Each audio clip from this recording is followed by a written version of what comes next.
Hello there, very good evening and welcome to the news tonight where we get you the day's top stories. I'm Tracy Shilshi and here are the headlines.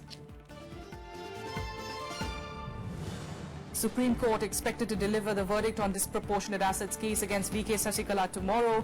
The AIADMK chief says she's confident that justice will prevail.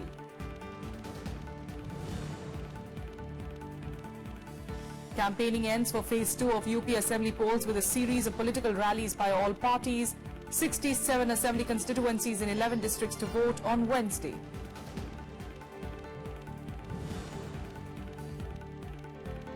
China joins the US, Japan and South Korea in condemning North Korea's missile test. Nuclear-capable missile test fired by Pyongyang on Sunday can travel between 3,000 to 5,500 kilometers.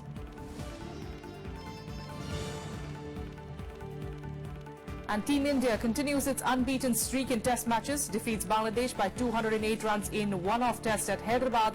Skipper Virat Kohli becomes the first Indian to win 8 test series in a row. Our top story, the Supreme Court is expected to deliver its verdict on the disproportionate assets case against AIADMK chief VK Sasikala. The verdict is expected to pave the way for the floor test to decide her claim to the Chief Minister's post in Tamil Nadu. However, if the court convicts her, Sasikala will not be able to press her claim. Media reports also said that Attorney General Mukul Rohatgi had advised Governor Vidyasagar Rao to conduct a floor test at the earliest. He reportedly advised Rao to convene an emergency assembly session. In an emotional address to the media and a gathering of her supporters late this evening, Sasikala said that she was confident that justice will prevail.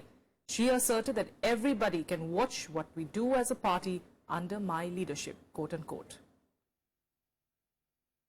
Well, earlier, the caretaker Chief Minister O Panneerselvam attended office after a gap of almost a week since the crisis broke in the AIADMK, rallying, meanwhile rallying her supporters. A defiant Sasikala called Panneerselvam's attempt to continue in the Chief Minister's post an act of betrayal, asserting that she wasn't scared. Sasikala said that for the past 33 years, she and her mentor, the late Jayalalitha, had seen everything.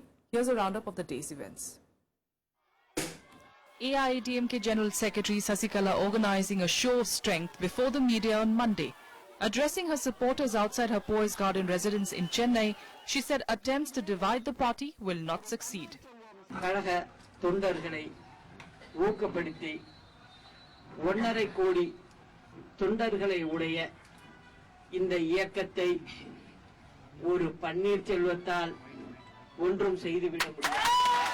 The Sasikala faction has dismissed allegations that none of her supporter MLAs were being held hostage by her. Madam VK Sasikala will 100% become the Chief Minister of Tamil Nadu.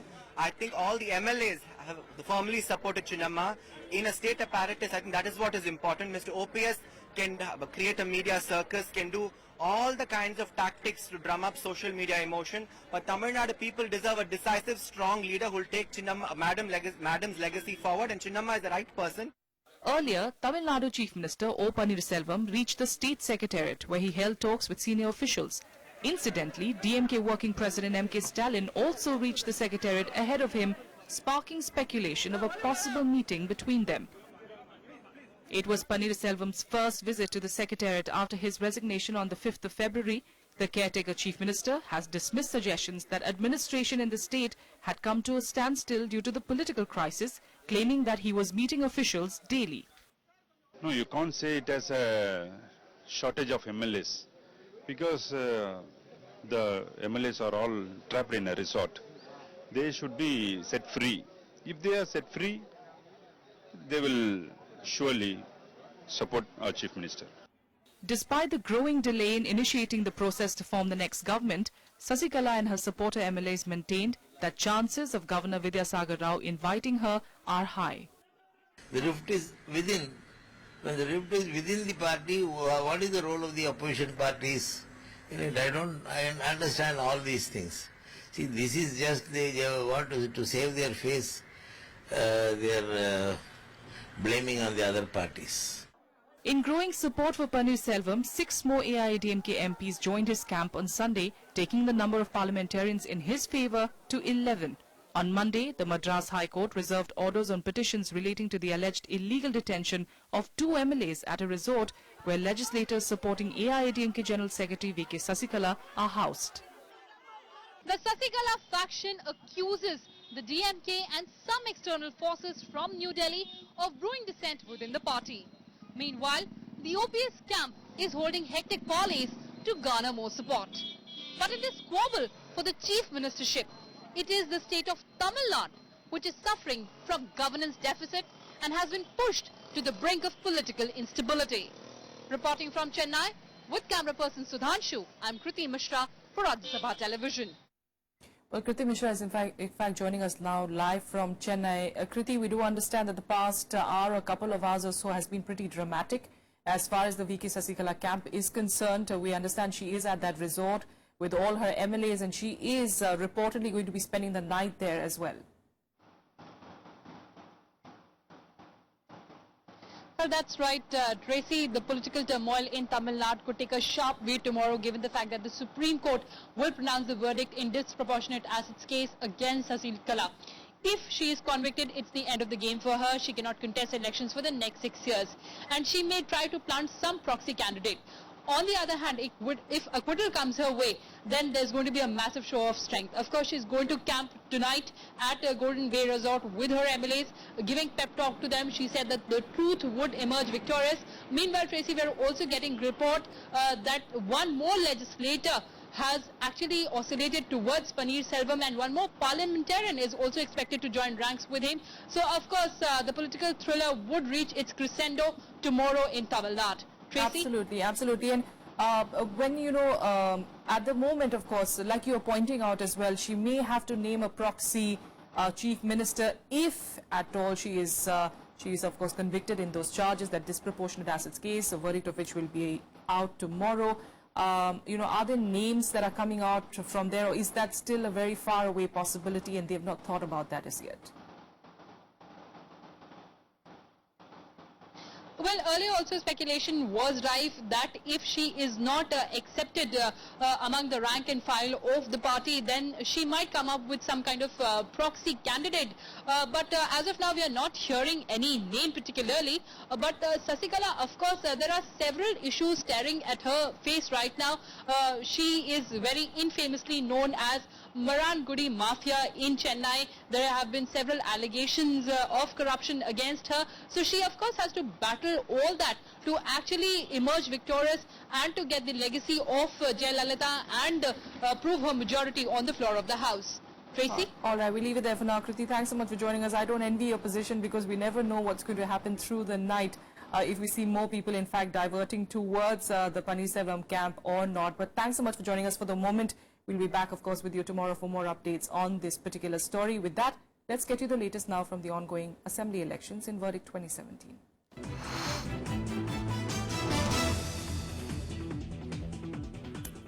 All right, let's start with Uttar Pradesh, where campaigning for the phase 2 of the Assembly polls ended this evening. 67 Assembly constituencies in 11 districts will vote on Wednesday. In the last Assembly polls, the ruling Samajwadi Party had won 34 seats, followed by the BSP on 18 seats, the BJP in 10, and Congress in 3, and of course the others got 2 seats. Important seats in this phase are Saharanpur, Bijnor, Moradabad, Amroha, Pilibhit and Badaयूं. 64% voter turnout was recorded in the first phase of these elections on Saturday. Campaigning for the Uttarakhand Assembly seats will also ended today. 69 seats in the state will vote in a single phase on the 15th of February. Meanwhile, the Election Commission has postponed elections for 1 seat each in Uttarakhand and Uttar Pradesh following the death of candidates in UP's Alapur constituency and the BSP candidate from Karnaprayag district. According to the law, a political party is given time to field a new candidate if a candidate passes away, and polling is fixed for a new date. So the new dates will be announced later. And political bigwigs were in Uttar Pradesh on Monday as they tried their best to woo voters before the second phase of polls on Wednesday. Prime Minister Narendra Modi was in Lakhimpur Kheri district addressing voters there. He termed the Samajwadi Party Congress alliance as a desperate attempt to stay in power. And he said that since the ruling SP had got a wake-up call in the 2014 Lok Sabha elections, the party had turned to the Congress. Meanwhile, Congress Vice President Rahul Gandhi was also in the district to address a rally. He launched a scathing attack on the Prime Minister, saying that it was evident that Narendra Modi was preparing to lose in the state. Rahul Gandhi also attacked the Prime Minister on the issue of demonetization and black money. He also addressed a rally in Bijnor.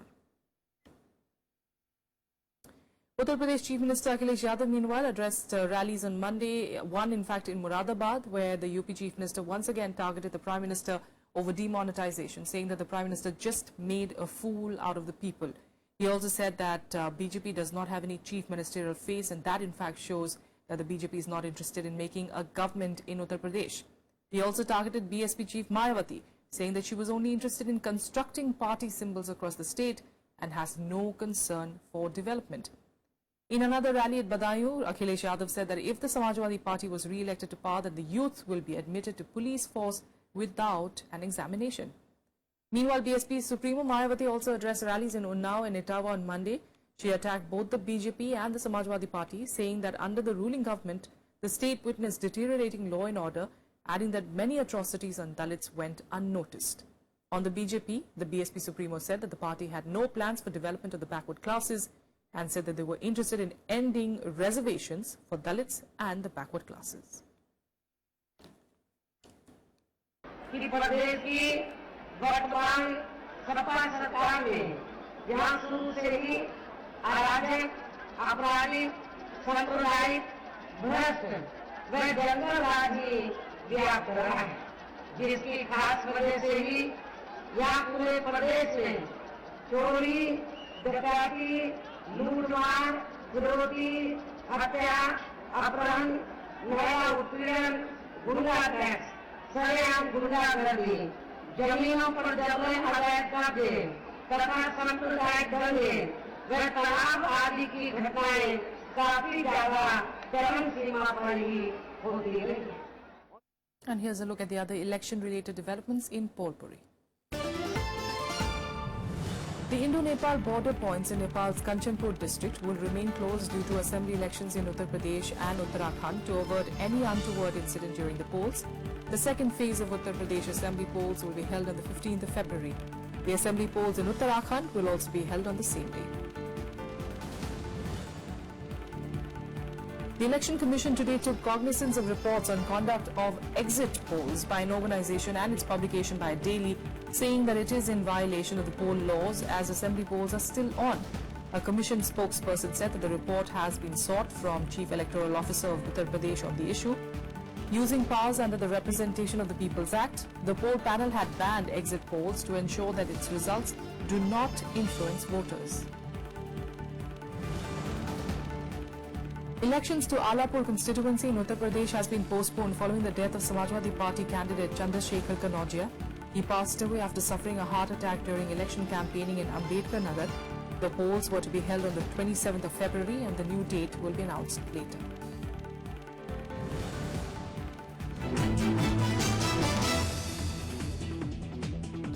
On to more national news, and Minister of State for Home Affairs Kiran Rijiju took on the Congress today by claiming that Hindu population in the country was reducing as they never convert people, quote unquote.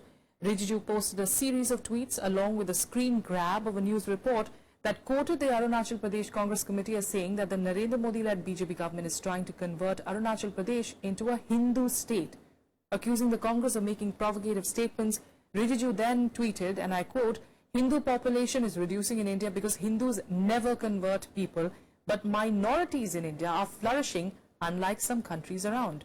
Defending his statement, Rijiju later clarified that it wasn't him, but the Congress who was making provocative statements and claimed that Arunachal was a peaceful state. Minorities are very safe in India. That is why they take refuge in India. India is a very tolerant country. Why are Congress people saying something which is so irresponsible? How can Modi ji convert Arunachal as a Hindu state? What kind of statement is this? And here are more updates from across the country and nationwide.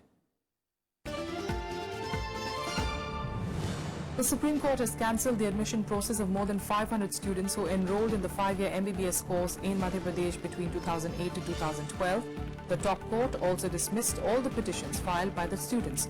The admissions had been obtained through unfair means under what has now come to be known as the 'Vyapam' scam. The Supreme Court today began the hearing the view of Attorney General Mukul Rohatgi on a petition filed by senior Congress leader Jairam Ramesh challenging the decision to treat Aadhaar bill as a money bill. The bill was passed during the budget session in March last year, overruling amendments moved in Rajya Sabha. The AG told the court that the Speaker's decision on any legislative procedure can never be questioned by court.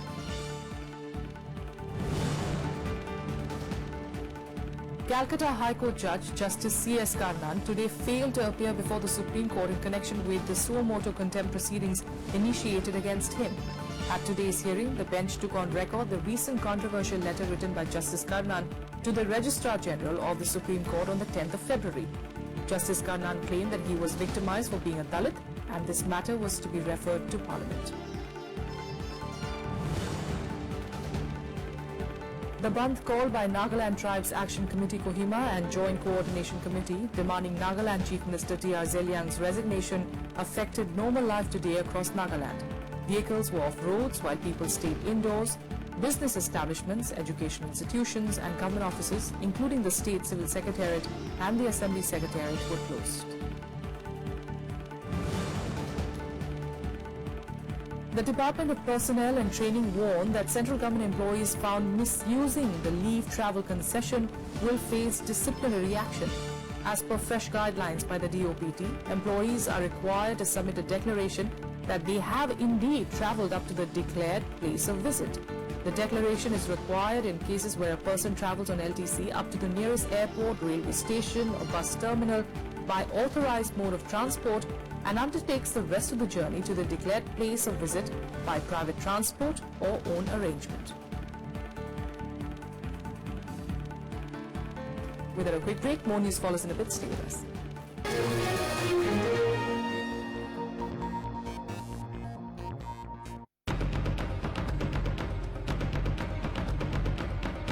It's election time again.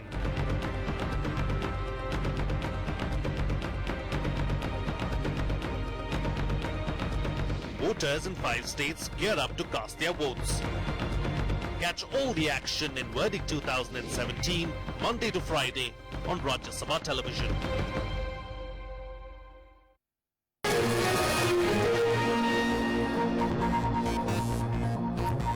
Welcome back. Let's get you some international news now. And China joined the US, Japan and South Korea in condemning North Korea's latest missile test. In fact, the missile was test fired on Sunday under the supervision of North Korean leader Kim Jong-un. The missile, called Pukguksong-2, is nuclear capable, which typically travels from 3,000 to 5,500 kilometers. Beijing said that North Korea's launch activities were in violation of the United Nations Security Council resolutions. Russia's foreign ministry also spoke out against the test, the first since US President Donald Trump's inauguration. Russia and China were both members of the six-party talks, a diplomatic attempt to curb North Korea's nuclear program that began in 2003 along with the US, Japan and North and South Korea. The UNSC has ordered a meeting on an urgent basis at the request of the US, South Korea and Japan. 금년에 최초로 감행한 탄도미사일 발사로서 유엔 안보리 관련 결의에 대한 노골적이고 명백한 위반일 뿐만 아니라 한반도 및 국제사회 전체의 평화와 안전에 대한 엄중한 위협인 바 정부는 이를 강력히 규탄한다. As the President of the United States sending a powerful and unmistakable signal to North Korea and to the entire world as he stood shoulder to shoulder with the Prime Minister of Japan and declared our steadfast and unwavering support for that alliance, and the meaning of that symbolism will be lost on no one. The message is that we are going to reinforce and strengthen our vital alliances in the Pacific region as part of our strategy to deter and prevent the increasing hostility that we've seen in recent years from the North Korean regime. North Korea must fully comply with the relevant UN Security Council resolutions. During the summit meeting that I had with President Trump, he assured me that the United States will always with Japan 100%. Nearly 200,000 people have been evacuated from several northern California counties after damage to a spillway at the Oroville Dam. The dam, which is the nation's tallest, remains intact, But the emergency spillway, which helps to ensure that the water rush does not rush to the top of the dam when the levels are high, is eroding. The damage prompted a mandatory evacuation for cities and counties near Lake Oroville amid fears that it could endanger communities living downstream. Water levels in the reservoir had risen following heavy rain and snow after years of severe drought. About 150 miles northeast of San Francisco, Lake Oroville is one of California's largest man-made lakes, and it is the first time that Lake Oroville has experienced such an emergency in the dam's near 50-year history. We're dealing with some soil erosion that is taking place on the emergency spillway. That is why we have upped the, we've increased the release of water over the main spillway to 100,000 CFS, so we didn't have any more water coming over the top of the emergency spillway. That is the goal. And here are more international news updates in Global Buzz. At least 10 people, including 2 cops, were killed and several others injured in an explosion on Monday near Punjab Assembly in Lahore, Pakistan. The blast occurred when a suicide bomber blew himself up during a protest rally outside the building.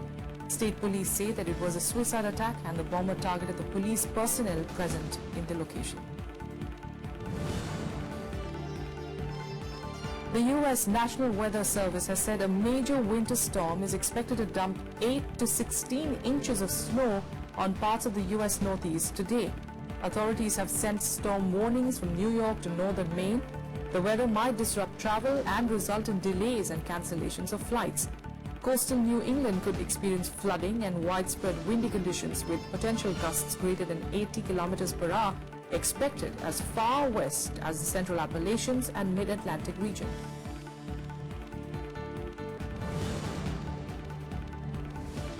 Thousands of Romanians gathered outside the government headquarters in Bucharest and other cities to protest against the Social Democrat government who tried to weaken a crackdown on corruption earlier this month. The one-month-old cabinet of the Prime Minister enraged public opinion when it approved an emergency decree that would have decriminalized several graft offences. While the turnout has fallen since last Sunday, rallies have continued throughout the week, with protesters demanding the resignation of a government they say they cannot trust.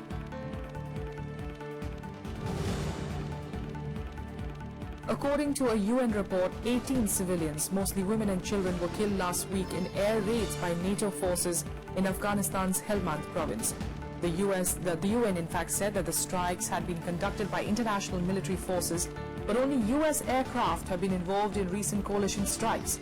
However, the Afghan officials and local residents have given a different toll of 22 civilians killed during the joint operation carried out by US and Afghan forces. All right, now let's get you some cricket news. And India defeated Bangladesh by 208 runs in the one-off test at Hyderabad today, extending their unbeaten streak to 19 matches in tests and 20 at home. Chasing a target of 459, the visitors were bundled out for 250 just before tea on the final day. Bangladesh resumed their second innings at the overnight score of 103 for 3 and were hoping to survive the final day, but some excellent bowling from the Indian spinners saw them lose their last 7 remaining wickets without much resistance. R. Ashwin and Ravindra Jadeja both picked 4 wickets each in Bangladesh's second innings, while Ishant Sharma chipped in with 2 crucial dismissals. Virat Kohli was adjudged man of the match for his double century in the first innings. India, remember, had declared their second innings at 159 for 4 after bundling out Bangladesh for 388. In the first innings, the hosts had posted a mammoth 687 for 6. The win was India's 6th successive series victory. Everyone at the international level wants to do well. You know, it's as simple as that, and we are playing as a team. I think that's been the difference in this team.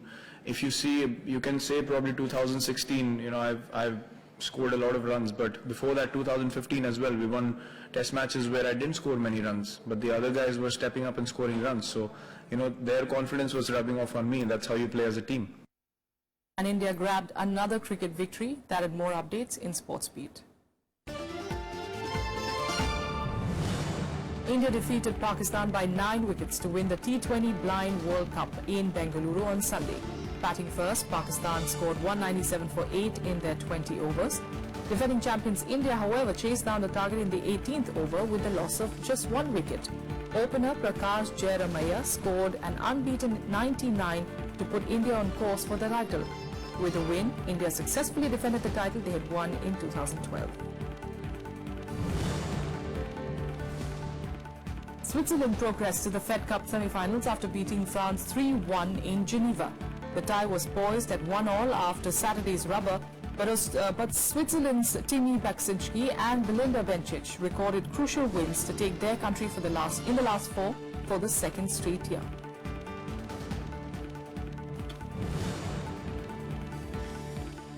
Premier League leaders Chelsea were held to a 1-1 draw at Burnley on Sunday. The Blues opened the scoring through Pedro in the 7th minute. However, the home side equalised through a stunning free kick from Robbie Brady. Despite the draw, Chelsea are at top, 10 points clear of Arsenal and Tottenham Hotspurs.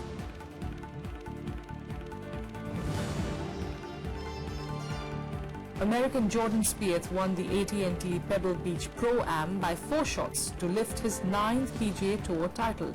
The two-time major winner carded a 2-under par 70 to finish on 19 under. Spieth is the second youngest player to reach the landmark after Tiger Woods. That's all we have here in the news tonight from the entire team here. Good night.